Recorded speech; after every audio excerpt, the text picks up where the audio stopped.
ना कर वेट कर रहे थे। जो आप आए मुझे पता कि आधे घंटे आप पहले चल रहे, मैं चल रहा था पहले, आई स्टॉप।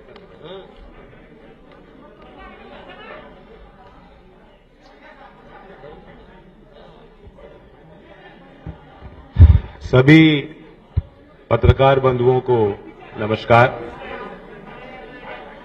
आज की वार्ता शुरू करने से पहले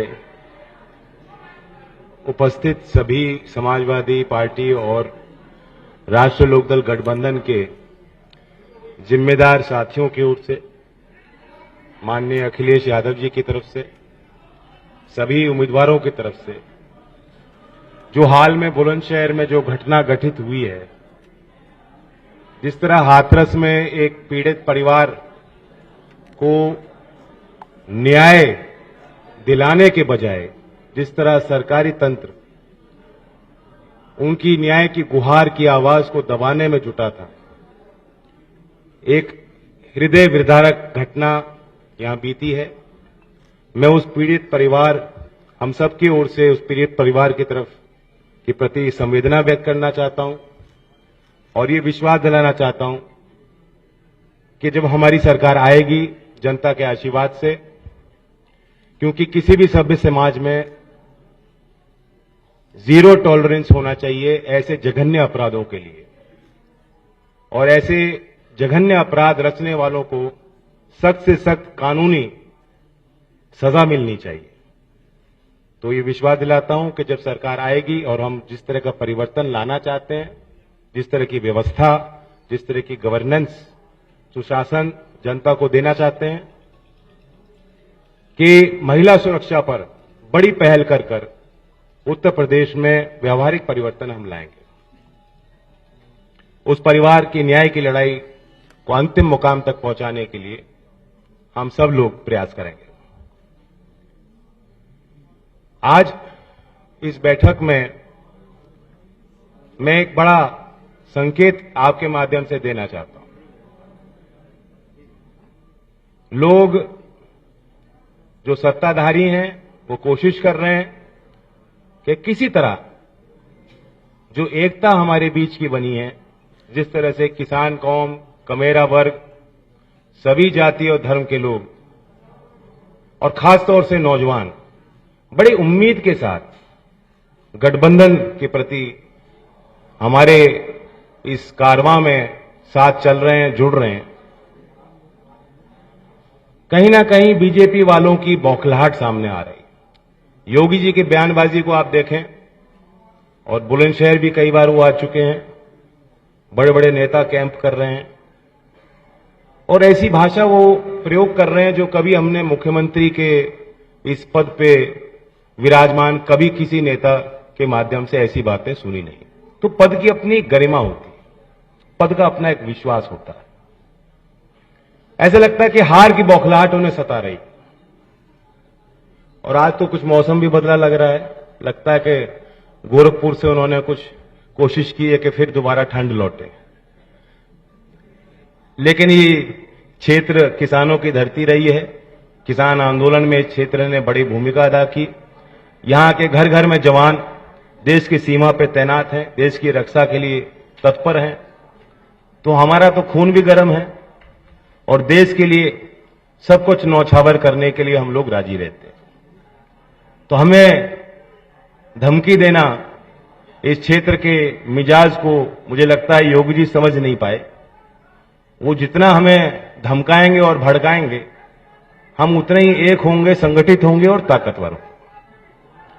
इस चुनाव का मुद्दा साफ है, नौजवानों को नौकरी दिलानी है, स्वास्थ्य, शिक्षा, जमीनी मुद्दे हैं, उनको लेकर हम लोग चल रहे हैं साथ। और बहुत अच्छी व्यवहार जो अखिलेश जी लगातार कर रहे हैं, हमने अपने घोषणा पत्र में शामिल की हैं, उस पर भी अखिलेश जी बताएंगे। लेकिन सीधी सीधी बात है, किसानों को फैसला करना है और नौजवानों को फैसला करना है। ये वो सरकार है जिसने कीले बिछाई, अवरोधक बनकर काम किया।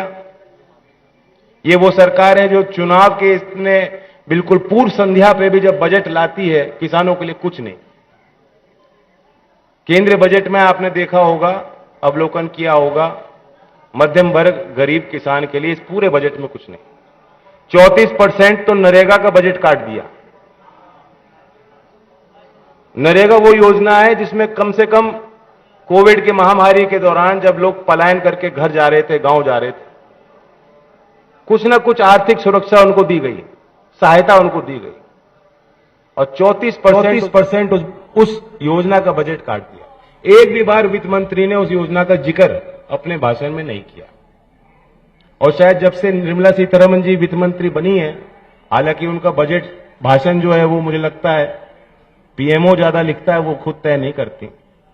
शायद जितने बजट भाषण दिए उन्होंने एक ही बार नरेगा योजना का जिक्र किया।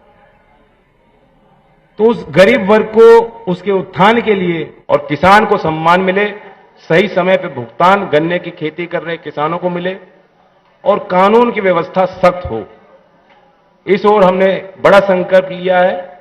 मैं फिर दोबारा स्वागत करता हूं अखिलेश जी का, और मैं उनको आमंत्रित करता हूं कि आगे की जो है व्यवस्था वो देखें।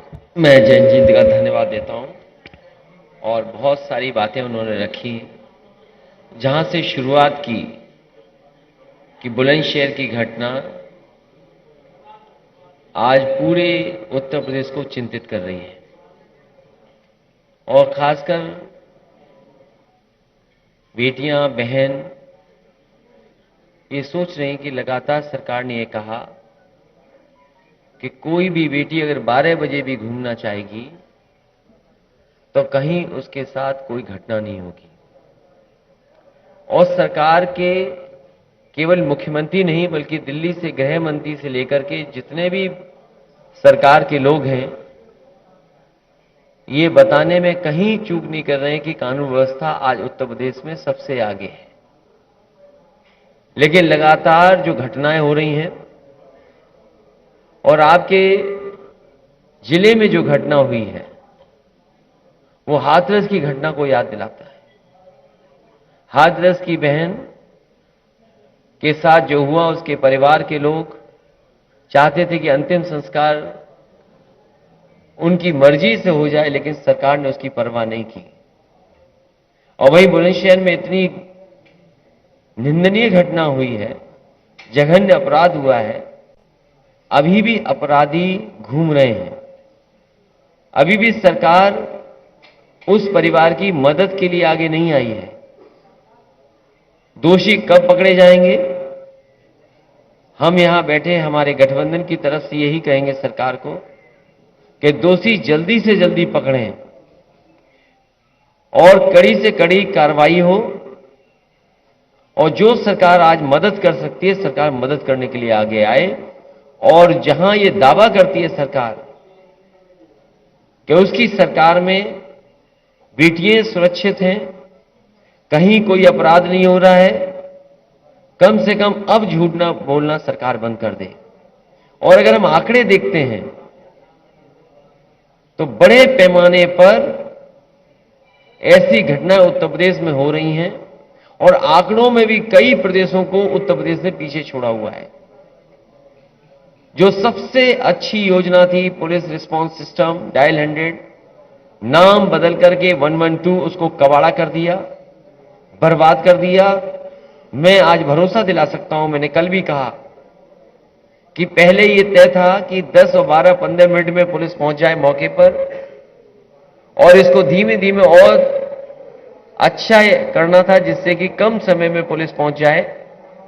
समाजवादी सरकार और आरएलडी के गठबंधन की सरकार, सहयोगी दलों की सरकार बनती है तो भरोसा दिला सकते हैं कि चाहे गाड़ियां बढ़ानी पड़े, और बेटियों बहन के लिए जिस तरीके से 1090 पावर वुमेन लाइन बनाई गई थी, अगर स्ट्रक्चरली चेंज करके बेटियों की सुरक्षा के लिए डायल 100 डायल 112 में ही कोई व्यवस्था करनी पड़ेगी तो की जाएगी।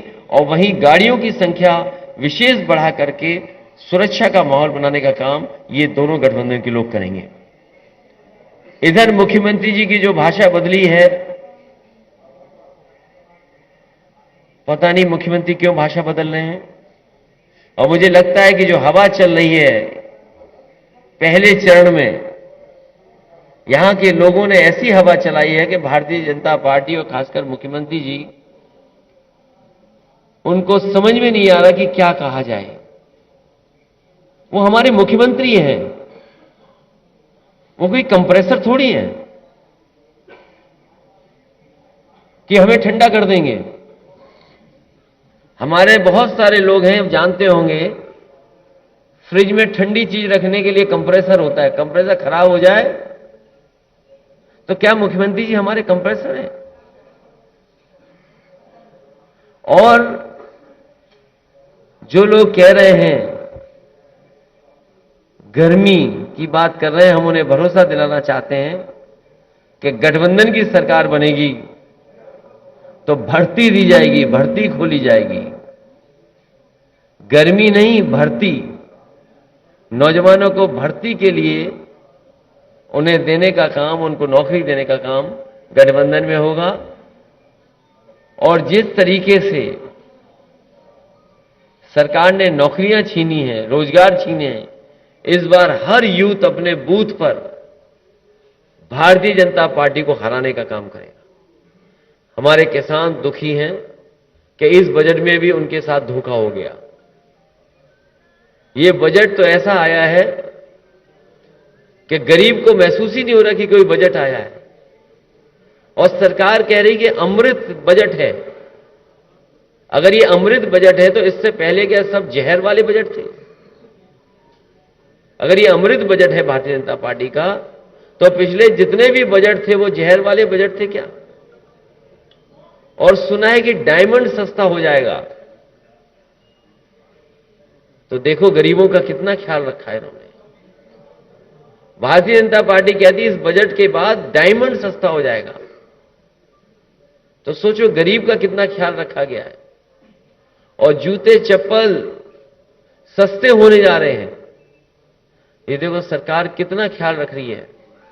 अपनी गलत नीतियों के कारण बड़े बड़े कारखाने बेच करके, बड़े बड़े उद्योग बेच करके, कोविड के समय न मदद कर करके सभी उद्योग कारखानों को चौपट कर दिया। तो लोग और नौजवानों के खासकर जूते चप्पल ही तो घिस रहे हैं अपने भाग्य को बनाने के लिए। ये सरकार किसानों की सरकार नहीं है। जहां आय दोगुनी की बात की, आज कमाई आधी हो गई है। और लगातार सरकार ने महंगाई बढ़ाई है। डीजल पेट्रोल की कीमत कहां पहुंच गई। और किसान को जब सबसे ज्यादा जरूरत खाद की थी तो खाद नहीं दे पाई, किसी फसल की कीमत नहीं दे पाई सरकार। इसलिए मैं कहना चाहता हूं कि आज वही 3 तारीख है। एक 3 तारीख ऐसी भी थी जिस दिन जीप से कुचल दिए गए थे लोग, किसान कुचल दिए गए थे। और अभी भी किसान भूले नहीं है वो। इसलिए मैं कह सकता हूं ये चुनाव किसानों के मान सम्मान का चुनाव ही है। इस बार जनता ने तय किया है, भाईचारा बनाम भारतीय जनता पार्टी चुनाव है। लगातार हम लोग जगह जगह जा रहे हैं, जनता से अपील कर रहे हैं। और जो समर्थन मिल रहा है उस समर्थन से मैं कह सकता हूं, सहयोग जो मिलने जा रहा है, इस बार ऐतिहासिक जीत आरएलडी और समाजवादी पार्टी के गठबंधन की होने जा रही है। इतना बहुमत, इतना समर्थन कभी नहीं दिखाई दिया होगा जितना इस बार दिखाई दे रहा है। इसलिए ये जाने वाले लोग हैं, नई सरकार आने वाली है। मैं भरोसा दिला सकता हूं कि जो घोषणाएं की हैं, जो संकल्प लिया है कि सरकार बनने के बाद घरेलू बिजली 300 यूनिट माफ होगी, बिल नहीं आएगा, साथ ही साथ सिंचाई मुफ्त होगी किसानों की। और बहुत पुरानी कर्मचारियों की मांग कि ओल्ड पेंशन बहाल हो। समाजवादी सरकार और आरएलडी और गठबंधन की सरकार बनने के बाद पुरानी पेंशन बहाल होगी, कर्मचारियों की मदद करने का काम करेंगे। जिस तरीके से समाजवादियों ने जो काम किए आज भी दिखाई दे रहे हैं। अगर सड़कों पे एम्बुलेंस है, कोविड में अगर किसी ने मदद की तो उस समय एम्बुलेंस सबसे आगे आई थी। जो उसके ड्राइवर थे उसको भी अपमानित करने का काम इस सरकार ने किया है। जो 100 नंबर 112 हो गई है वो भी समाजवादी सरकार की देन है, जो सड़कों पे दिखाई दे रही है। कोविड के समय पर जिन परिवारों में भी लैपटॉप पहुंचा होगा वो आज भी चल रहा होगा, आज भी खराब नहीं हुआ होगा। लेकिन ये सरकार जो दावा करती है कि लैपटॉप देंगे। पता नहीं बुलंदशहर में कितने बाबा योगी जी ने लैपटॉप भिजवाए होंगे, कितने स्मार्टफोन दिए होंगे, जब योगी जी खुद ही स्मार्टफोन नहीं चला पाते, किसी और से ट्वीट लिखवाते हैं, किसी और से पढ़वाते हैं, तो आपको हमको लगातार 4.5-5 टैबलेट देते रहे हो। पता नहीं कौन सी टैबलेट हमें और आपको देते रहे। इसलिए ये सरकार जाने वाली है। समाजवादियों ने जो जो अपने घोषणा पत्रों में लिखा था पहले, वो भी पूरा करके दिखाया था। कम से कम समाजवादी पार्टी का ये जनता में भरोसा है कि अगर समाजवादी पार्टी जो बात कहती है वो करके जमीन पर दिखाती है। मुझे उम्मीद है कि हमारे साथ जो प्रत्याशी बैठे हैं, बंसी सिंह पहाड़िया जी हमारे गठबंधन के प्रत्याशी हैं। हम जब सरकार में थे तो ये भी विधायक थे, ये विधायक बनेंगे और सरकार दोबारा बनेगी। साथ ही साथ हरीश लोधी जी हैं, मैं इनके समर्थन में भी आपके माध्यम से अपील करता हूं कि इनको जिताने का काम करें। दिलनवाज खां साहब, ये भी जब सरकार थी तो ये भी विधायक थे, और मुझे लगता है कि विधायक आप फिर होने जा रहे हैं और सरकार फिर बनने जा रही है। किरण पाल सिंह जी हैं, मैं इनके सहयोग और समर्थन के लिए भी आपके माध्यम से जनता से अपील कर रहा हूं। के शर्मा जी जो गठबंधन के प्रत्याशी हैं, शरद पवार जी की पार्टी के प्रत्याशी हैं, मुझे उम्मीद है कि सभी लोग इनका भी सहयोग और मदद करेंगे, जिससे ये भी विधानसभा में पहुंच करके समाजवादी और गठबंधन की सरकार बनाएं। हाजी यूनुस साहब के समर्थन में मैं आप सबसे अपील करता हूं। राहुल यादव जो है समाजवादी पार्टी के प्रत्याशी, इनकी भी मदद करें। मैं दोनों जिलाध्यक्षों का धन्यवाद देता हूं, अरुण चौधरी जी और राहुल यादव जी, और इसके साथ हमारे संगठन और पार्टी के बहुत सारे पदाधिकारी हमें दिखाई दे रहे हैं, पूर्व अध्यक्ष भी दिखाई दे रहे हैं, जिम्मेदार कार्यकर्ता हैं, दोनों दलों के जिम्मेदार कार्यकर्ता, दोनों दलों के जिम्मेदार पदाधिकारी, मैं उन सब का धन्यवाद देता हूं। और इस भरोसे और इस उम्मीद के साथ कि चुनाव में वो एक एक बूथ पर मदद करने का काम करेंगे, अपने अपने प्रत्याशियों को जिताने का काम करेंगे। मैं प्रेस के लोगों का एक बार फिर धन्यवाद देता हूं।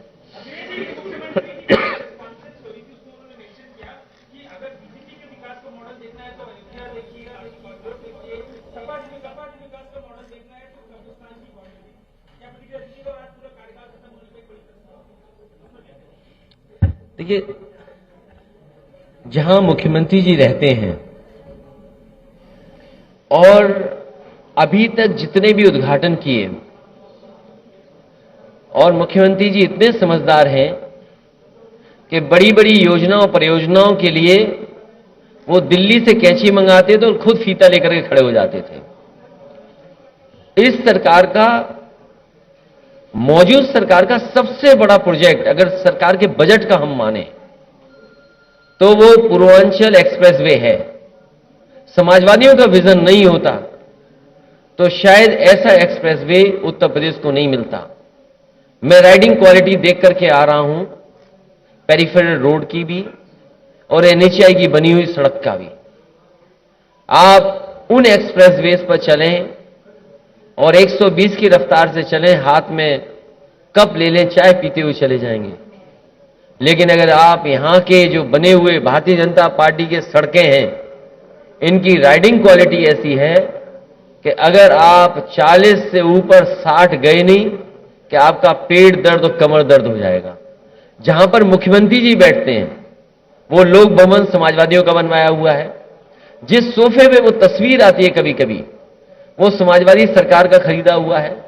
जिस हेलीकॉप्टर से वो उत्तर प्रदेश का बहुत दौरा करते थे, वो समाजवादी सरकार में लिया गया है।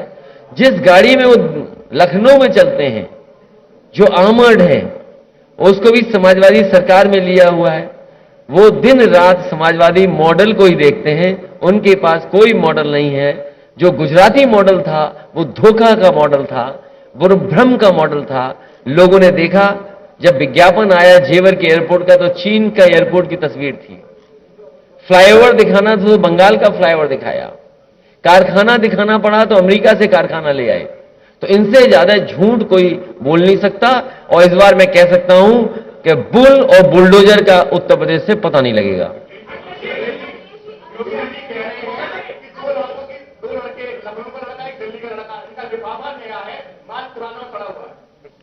ये क्या बोला उन्होंने?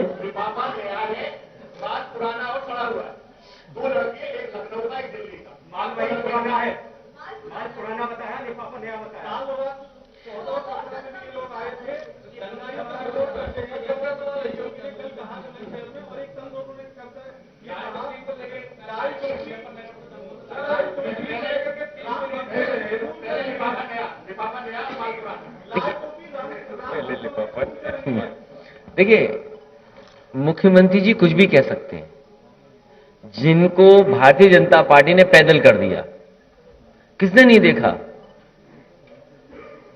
कि दिल्ली वाले 4 पहिए की गाड़ी में जा रहे थे, उन्हें पैदल पैदल कर दिया था। और ये भारतीय जनता पार्टी के सदस्य नहीं है, टिकट मांग रहे थे। एक बात तो तय है, इस बार बाबा मुख्यमंत्री जी नहीं बनने जा रहे हैं। उन्हें अपनी चिंता करनी चाहिए। हम 2 नौजवान वो लोग हैं जिनको विरासत में किसानों की लड़ाई मिली है। हम लोग किसानों का संघर्ष कर रहे हैं। आप चौधरी चरण सिंह जी की विरासत को आगे बढ़ाना चाहते हैं, वो इसलिए कि किसान की अगर किसी ने लड़ाई सबसे पहले लड़ी तो चौधरी चरण सिंह जी ने। उन्हें आर्थिक रूप से कैसे मजबूत करें। और फिर हम समाजवादी लोग हैं, आप आरएलडी हैं, उन्हें दुख इसी बात का है कि दोनों साथ क्यों हैं। दोनों उनका सुपड़ा साफ कर रहे हैं। जिस इलाके से उन्हें बहुत घमंड था, उस इलाके में इस बार भारतीय जनता पार्टी का सफाया होने जा रहा है। सर, बजट को समझाने के लिए अब सांसद जाएंगे घर घर, तो बजट इस बार का कितना हार्ड हो गया, क्या घर घर जाने की जरूरत नहीं, अगर डायमंड सस्ता हो जाएगा तो देखिए किसानों के लिए कितनी बड़ी बात की, गरीबों के लिए कितनी बड़ी बात की।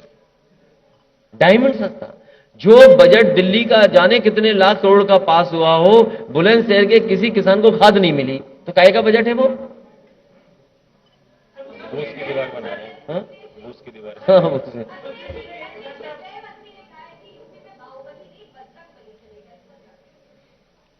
इसमें कौन खराब बात है? हमारे गांव में देखा हो, इतने बड़े बजरंगबली खड़े, और अगर इतने बड़े बजरंगबली उनके घर में गांव में खड़े हो तो बता दो आप। सवाल वो नहीं है, सवाल ये कि किसानों को खाद मिलेगी कि नहीं मिलेगी। आपने कहा आय दोगुनी हो जाएगी किसानों की, आज भी आय दोगुनी नहीं है।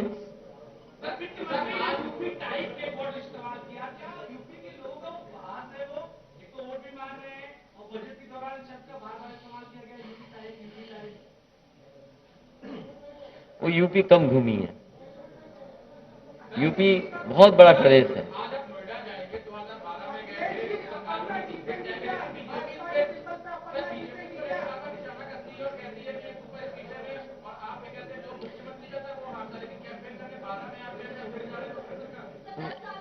नहीं, सुपरस्टिशन ये है, अंधविश्वास ये है, धारणा ये है, लेकिन धारणा हमेशा तोड़ी गई है। लेकिन एक धारणा ये भी है कि जो नोएडा जाता है उसकी भी सरकार बनती है। मैं 2011 में अपनी साइकिल की यात्रा वहीं से शुरू की थी और सरकार बनाई थी। इस बार भी मैं नोएडा में इसीलिए जा रहा हूं कि आने वाले समय में सरकार बनानी है। 11 मैं पार्टी गए थे, दोनों पार्टी के संगठन के लोग हुए हैं और जरूरत पड़ने पर परिवार की दोनों संगठन के लोग मदद करेंगे।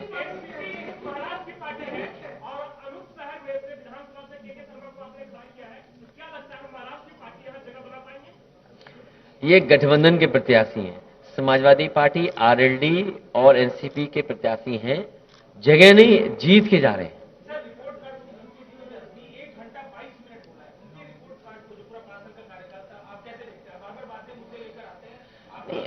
आप ही बताइए, 1 घंटा 22 मिनट अगर कोई बोला है तो क्या उन्होंने अपना संकल्प पत्र पढ़ा होगा? जिस संकल्प पत्र में पहले पन्ने पर यह लिखा गया है, पहला संकल्प यह है कि किसानों की आय 2022 तक दोगुनी हो जाएगी। क्या आज किसानों की आय दोगुनी हो गई? जो लाखों लाख परिवार परेशान हुए लॉकडाउन के समय पर, पैदल पैदल चल करके गए, इसी सड़क से न जाने कितने मजदूर चले गए होंगे, घर पहुंचे होंगे। आज इनके पास झूठ बोलने के लिए भोंपू तो हैं जो प्रचार के लिए निकल पड़े हैं, लेकिन क्या उस समय मजदूरों की मदद के लिए इनके पास गाड़ियां नहीं थी? आज झूठ बोलने के लिए इनके भोंपू जा रहे हैं हर गांव में, दावा कर रहे हैं कि इतनी वर्चुअल रैली करेंगे। एक पार्टी जो वर्चुअल रैली कर रही है, इतना संसाधन है उसके पास, क्या सरकार के संसाधन नहीं लग सकते थे जब मजदूरों को अब उनकी जरूरत थी घर पहुंचने की? इनकी कोई उपलब्धि नहीं है, केवल उपलब्धि है झूठ बोलना। और जो जितना बड़ा भारतीय जनता पार्टी में नेता है उतना ही बड़ा झूठ सुन लो उससे।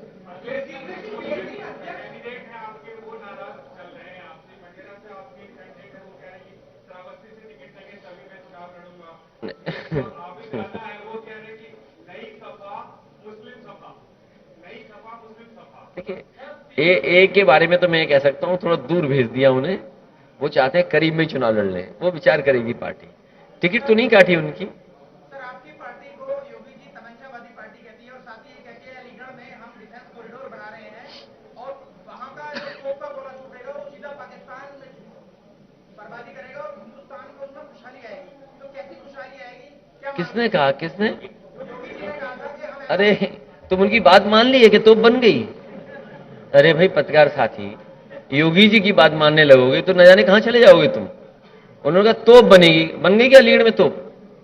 हमारे यहां कह रहे थे झांसी में मिसाइल बनेगी, झांसी वाले आज भी इंतजार कर रहे हैं कि मिसाइल कब बनेगी।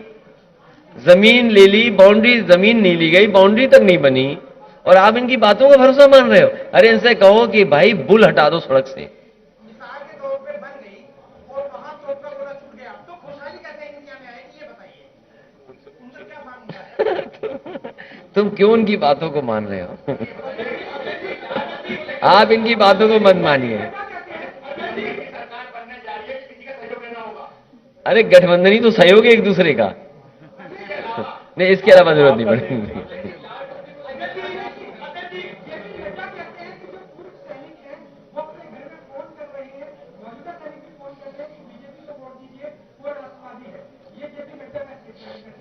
मैं भी अपने सभी सीनियर और जूनियर जो आपके माध्यम से, अगर ये बात है, ये जो सच बोल रहे, अगर ये बात सच है तो भाई हम भी मिलिट्री स्कूल में पढ़े हैं, हमारे परिवार के लोग भी, यहां खड़े हुए लोग समाजवादियों के बहुत सारे परिवार के लोग भी फौज में होंगे। और इसी जिले में, अच्छा हुआ आपने सवाल पूछ लिया, इसी जिले में एक को वो योगेंद्र यादव, और योगेंद्र यादव को सबसे बड़ा अवार्ड मिला था। उनके गांव में मैंने 100 बेड का हॉस्पिटल दिया था। चलो, जो हमने कार्रवाई की, घोषणा की सरकार के समय पर, इस भारतीय जनता पार्टी से पूछो, जो कारगिल के समय पर जो उसने जोखिम उठाया, जिसकी वजह से देश का सबसे बड़ा सम्मान मिला उन्हें, उनके गांव का अस्पताल क्यों रोक दिया उन्होंने? और हम तो खुद ही मिलिट्री स्कूल के पढ़े हैं। अगर नड्डा जी वोट मांग रहे हैं तो हम भी अपने सीनियर जूनियर और जितने भी हमारे पार्टी के लोग हैं उन फौजियों को, परिवारों से हम भी कहेंगे हमारी मदद करो। असली देशभक्त हम लोग बैठे हैं। जो नफरत फैलाएं, जो खाई पैदा करें, वो देशभक्त कैसे हो सकते हैं? जो समाज में झगड़ा कराएं, वो भेदभाव की नजर से देखें।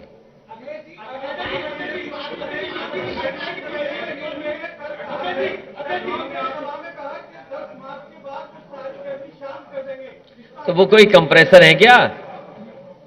जैसे आप फ्रिज है घर में, कंप्रेसर खराब हो जाए तो गर्म हो जाएगा, कोई मतलब नहीं। तो क्या मुखर्जी जी कंप्रेसर हैं?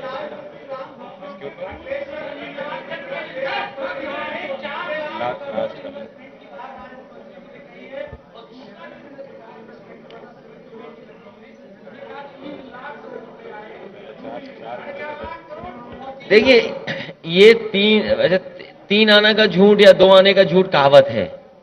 ये तो 3 लाख करोड़ का झूठ बोल दिया। उत्तर प्रदेश में जो एमओयू साइन हुए थे, वो कहीं इन्वेस्टमेंट नहीं आया। अगर बुलंदशहर में कोई बड़ा कारखाना लगा हो तो बताओ। हमारे जहां से मैं आ रहा हूं कहीं कारखाना नहीं लगा। और कोई इन्वेस्टमेंट हुआ तो बताए ना सरकार, कहां इन्वेस्टमेंट हुआ? 1 डिस्ट्रिक्ट 1 प्रोडक्ट में कितना बजट आया होगा बुलंदशहर में? अगर हो सकता है खुर्जा के लिए कुछ पैसा आया हो, लेकिन सरकार बताएगी 1 डिस्ट्रिक्ट 1 प्रोडक्ट में कितना बजट दिया था आपने। एमएसएमई वाले रो रहे हैं, परेशान हो गए। कोविड के समय एमएसएमई बर्बाद हो गई इंडस्ट्री।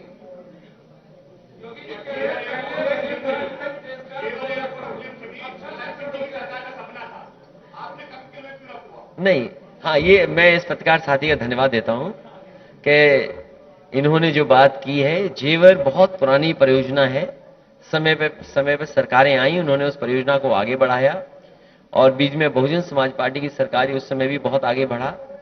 जब समाजवादी सरकार पिछली थी तो जो एनओसी मिला है, मैंने 3 एयरपोर्ट की एनओसी मांगी थी कि इंटरनेशनल एयरपोर्ट बनाए जाएं।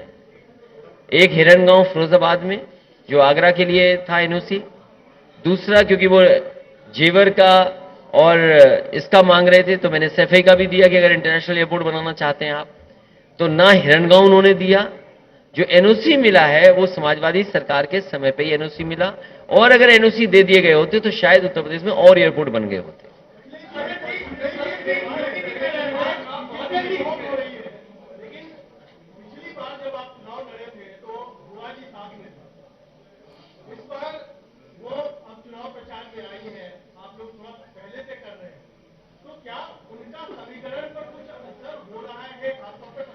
मैंने तो कहा है कि समाजवादियों के साथ अंबेडकरवादी भी साथ आए, क्योंकि संविधान बचाना है, लोकतंत्र बचाना है। अगर लोकतंत्र और संविधान नहीं बचेगा तो सोचो हमारे अधिकारों का क्या होगा।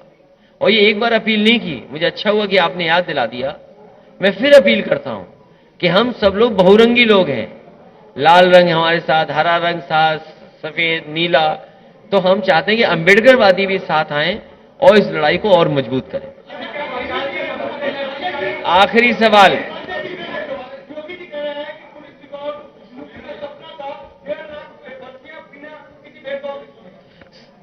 आने वाले समय में भर्तियां और बड़े पैमाने पर होंगी। जो फौज की भर्ती थी रुकी पड़ी है, बहुत वर्षों से नहीं हुई है, उसको भी आगे बढ़ाने का काम करेंगे।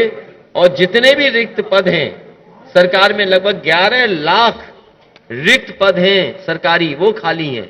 वो आखिरकार सरकार ने क्यों नहीं भरे? तो कहीं ना कहीं जितने भी सरकारी रिक्त पद हैं उनको भरा जाएगा समाजवादी सरकार।